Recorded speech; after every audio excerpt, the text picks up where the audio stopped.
So we have the team from West Bengal, KKR, Kolkata Knight Riders. Owen Morgan's team, DK giving up his captaincy midway through the tournament last year. Starting with Mithun. Mithun, how do you see Kolkata Knight Riders' chances this year? What are their strengths? Again, the Kolkata Knight Riders are one of the favorites going into this tournament because they have backfilled all the required places. Especially, they have given that backup for Andrew Russell and Sunil Narayan, with backfilling with Ben Cutting as well as Shakibul Hasan. So they needed that much required backup, which they did missed in the last year, because when Andrew Russell and Sunil Narayan failed, they did not have anybody to backfill those positions. And also with the addition of Karun Nair, they have an option to play him at number 3 position, so that you have a backup for Nitish Rana as well. So keeping that into mind, they made some few cheap buys in the IPL this auction this year, and that is going to definitely help them going into this tournament. So Sheldon Jackson again comes with a back of domestic cricket experience. Even though he might not feature in the starting 11, maybe at games when you want to rest your favorite players, you might give them the chance. And that's when the KKRs are favorites going into this tournament. And as you know, that Ian Morgan has that experience of leading the teams in across the world, so he'll be one to watch out for. Akash, they had some great buys. How do you see their chances this year? They are strong. They are pretty strong. I mean, it surprised me that they didn't make it to last year, and that was probably because Brendan McCullum is a hard taskmaster, so he likes to rule things out there. This year, though, I think probably he's going to give a bit of a free hand to Owen Morgan since he's going to be the captain right from the beginning of the tournament. So that's where things might change. I personally would like to see Andrew Russell bat at 3. I know he's always been there at 5 and 6, playing those big knocks out there. Why don't we give him a chance to see if he can play 10 overs right at the beginning? You never know. But just see a double century in the 20-over format from an Andrew Russell. And especially when you have finishers like Dinesh Karthik and Shakibul Hasan, you don't need one more round. Instead, let's take the game right, attack the openers right from the beginning, and that might just turn things around. Bowling wise, they definitely in good safe hands. Harbhajan Singh is a great fight. He's always been a good T20 bowler, as he's showed in the major players as well. Varun Chakravarti has performed last year as well. And the young bowlers, Prasidh Krishna just made his debut. He's good. So is Nath. All in all, they actually have a very good team, and I don't see a reason why they can't make it to the top.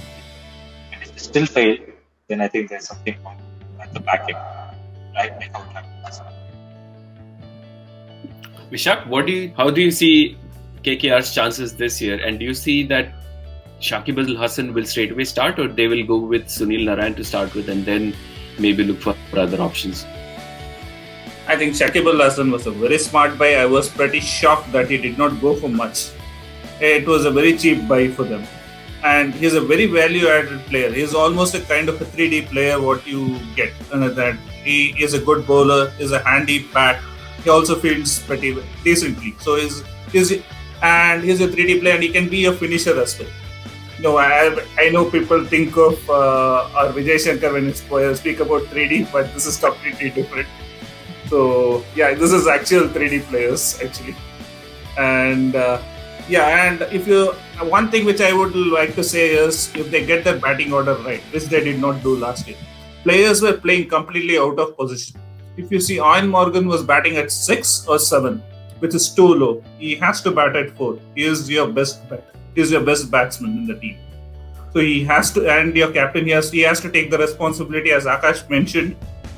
But McCullum has to give a little bit of free hand to Ian Morgan and allow him to run the team rather than McCullum running the team. If they get their batting order right, with Ian Morgan batting at 4 and Dinesh Karthik being utilized as the finisher. Dinesh Karthik, and I disagree with Andrew Russell at 3. I think Dinesh Karthik and Andrew Russell might be the finishers, and if they get that right, they could be a team to watch out for. Yeah, you look at that team and you think, how come they did not finish in top 4. One thing I wanted to ask you, Mithun, was this Varun Chakravarti being selected for Indian team, can't get into the Indian team. Kuldeep Yadav playing for the Indian team, can't get into the KKR team. What is this irony about? Is there something we are missing? So definitely this is one of the biggest changes what has happened in Indian cricket, because the main priority for getting into the 11 or into the team is fitness, because they want the fit 11 playing on the ground and winning the games for them, because they strongly feel that saving runs in the ground is much more important than a bowling or a batting. So that is one of the major criterias now, and they are following strictly to every player who is coming into the team. So he's failed the fitness, Varun Chakravarti. But at the same time, if you see that he's still young, and he's definitely going to come back and clear that fitness test sooner or later. And you have all that required support you're getting in NCA to gain that required scores to qualify and get into the Indian team. And definitely is going to be the player to watch out. And he'll be one of the trump cards going into the T20 World Cup. I'm sure he's going to clear the fitness next time. Akash, how do you think their bowling lineup will pan out this year? Harbhajan Singh, do you think he's going to straight away get a game, or you would have other options coming in before he gets in? If you look at the spinning options, you have your Sunil Narayan, you have your Kuldeep Yadav. But if you have to play your Sunil Narayan, where do you play? You don't want to open with his losses completely. If he's batting at 7 or 8, he doesn't provide that kind of fitness. Again, batsmen have figured out completely. In fact, they don't even play, they start attacking. So when you have a experienced selector who's got loads of T20 experience across franchises, he can deliver to you any day. Why not play? If bought him, then give him the opportunity. Kuldeep Yadav, personally for me, he should right away go to domestic, get his things sorted out. Only then look at coming up with this team. I'm not sure what the criteria is, how he's fitting into the Indian team. If you talk about fitness, I don't see him being agile either. He's a very batsman himself. In terms of fitness as well, I don't see him fitting lethargic. So I don't see how he can fit into an Indian team at this time. But talking particularly about Kolkata Knight Riders team, I currently see Varun Chakravarti and Sanjay featuring ahead of India. At terms, the bowling unit is pretty set. Pat Cummins can start picking up good wickets. He can make it a habit. He's good with the economy rate. He can make a habit picking up early wickets. Then I think the bowling is fun. And of course, depending on Russell's fitness, he can. Vishak, similar to Devdutt Padikkal, Shubman Gill was also criticized to some extent for going at a strike rate of around 100, putting pressure on the other guys. Do you think there is a potential weakness there? No, I don't think so. But if you look at the rest of their batsmen, right? Nitish Rana goes at a very good strike rate, Andrew Russell, Ian Morgan, all these people. Even Rahul Tripathi goes at a decent strike rate if you are about to play him. So you need one person who actually holds up the innings and plays at that 120, 130 strike rate, which Shubman Gill is doing, and he is a very good player of spin. So in the middle overs, he can do that job for you as well. And he was not that slow. If you see, he was not playing at 100 or 110. He ends up with a strike rate usually of around 130, which is pretty good for a sheet anchor.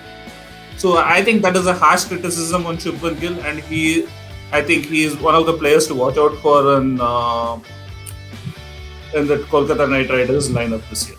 And again, coming to Harbhajan Singh, if you see the first 5 matches, they are going to play in Chennai and Mumbai, where he has a lot of experience playing in. So personally, he has to start ahead, and he will be a key factor there. I'm really looking forward to Dinesh Karthik as well, playing for the Kolkata Knight Riders, doing that finishing job, hopefully. Let's make predictions for KKR, starting with Mithun. Yeah, I think they will finish in top 4. Yeah, a top 4 finish. All their players are in good form. I definitely see them. Vishak? I've already predicted 3 teams. This is the 4th team for me.